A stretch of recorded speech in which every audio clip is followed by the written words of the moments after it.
یہ دین اللہ کا ہے، یہ دنیا اللہ کی ہے، یہ آسمان زمین اللہ کا ہے۔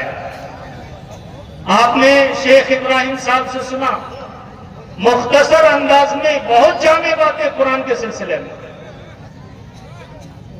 تو اللہ تبارک و تعالیٰ نے ہمیں بہترین بات کہنے والا اسی کو کہا ہے کہ اس کی سب سے اچھی ہے جو اللہ کے دین کی طرف دعوت۔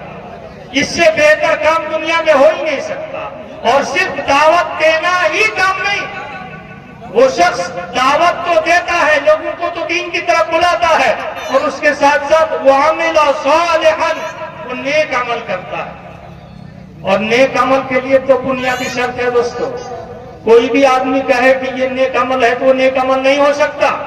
پہلی بنیادی شرط یہ ہے کہ اخلاص النیہ للہ تبارک و تعالی، نیت خالص اللہ تبارک و تعالیٰ کے لیے، وہ عمل جو کیا جا رہا ہے وہ عمل خالص اللہ کے لیے، کسی کو خوش کرنے کے لیے نہیں، اللہ کو خوش کرنے کے لیے وہ عمل ہو۔ وَمَا أُمِرُوا إِلَّا لِيَعْبُدُوا اللَّهَ مُخْلِصِينَ لَهُ الدِّينَ، انہیں محض حکم دیا گیا خالص اللہ کی عبادت کریں، عبادت میں کسی کا شرک نہیں پایا جائے، کسی کے بارے میں کسی کو خوش کرنے کا شائبہ اس میں نہ پایا جائے، صرف اللہ کو خوش کرنا مقصود ہے۔ اور دوسری شرط ہے تجرید المتابعہ للنبی صلی اللہ علیہ وسلم، صرف اللہ کے رسول صلی اللہ علیہ وسلم کی اتباع اور پیروی مقصود ہو، کہ اللہ کے رسول صلی اللہ علیہ وسلم نے یہ عمل ایسے کیا ہے، ایسے کہا ہے، اور ایسا عمل آپ کے سامنے کیا گیا اور آپ نے اس پر خاموشی اختیار کی، وہی عمل سنت کے طریقے پر ہے۔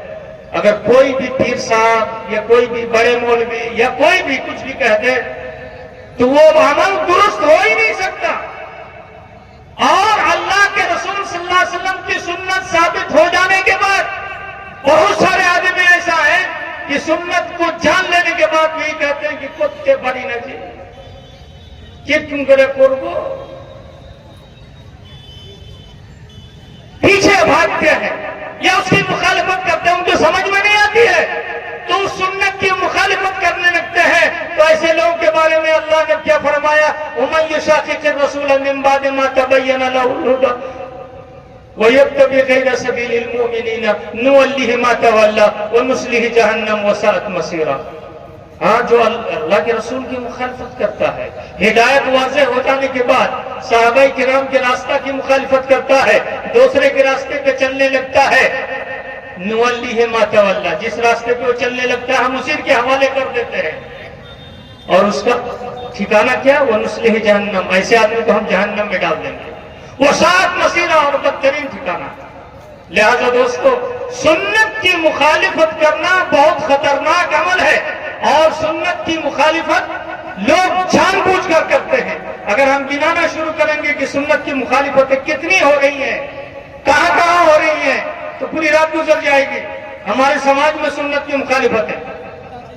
اور ابھی کئی دن پہلے میں کہیں کہہ رہا تھا کہ BPSC کے ذریعے سے اور نیوجت شکشک کے ذریعے سے 98% ہمارے شیر شہبازی سماج کے جو لوگ ٹیچر بحال ہوئے ہیں، وہ 98% لوگ مدرسے بیک گراؤنڈ کے ہیں، اور ان میں سے 90% لوگ کیا ہیں؟ نماز سے ان کو واسطہ نہیں ہے، سنت سے ان کو واسطہ نہیں ہے۔ ان سے کیا کہا جائے گا کہ تم نماز پڑھو؟ ارے تمہاری تو پیدائشی ذمہ داری تھی، تم نے مدرسے کا دال چاول کھا کر، تم نے مدرسہ تعلیم قرآن سے پڑھ کر آج تم ڈاکٹر بن گئے، پروفیسر بن گئے، ماسٹر بن گئے، کچھ بن گئے۔ تمہاری تو ذمہ داری تھی کہ تم 10 آدمی کو بلاتے، 10 آدمی کو مسجد کی طرف لے جاتے، 10 آدمی کو مدرسے کی تعلیم کی طرف لے جاتے، 10 آدمی کو اسکول، 10 آدمی کے بچوں کو اسکول کی طرف لے جاتے، ان کو صحیح تعلیم دلانے کی بات کرتے، لیکن تمہیں میرے فرصت نہیں ہے، 9 بجے سے لے کر 5 بجے تک ڈیوٹی ہے، مجھے فرصت نہیں ہے، نماز کی فرصت نہیں، سنت پر عمل کرنے کی پھر فرصت نہیں۔ صبح صبح کچھ لوگ ایسے ہیں، ہم نیملی بھی جانتے ہیں ان لوگوں کو، کہ صبح روزانہ صبح اگر سنت رسول کو وہ چھینیں گے نہیں، اس کو قربانی نہیں کریں گے تو ان کا جی نہیں بنے گا۔ کہیے امت کا پیسہ برباد ہوا کہ نہیں آپ کے اوپر؟ امت نے جو زکات صدقات خیرات دے کر آپ کو پڑھایا. آپ دائی ہے، ہر شخص دائی ہے، ہر شخص اس امت کا ہر شخص دائی ہے. ہر شخص اپنے علم کے مطابق وہ دعوت کا کام کرے.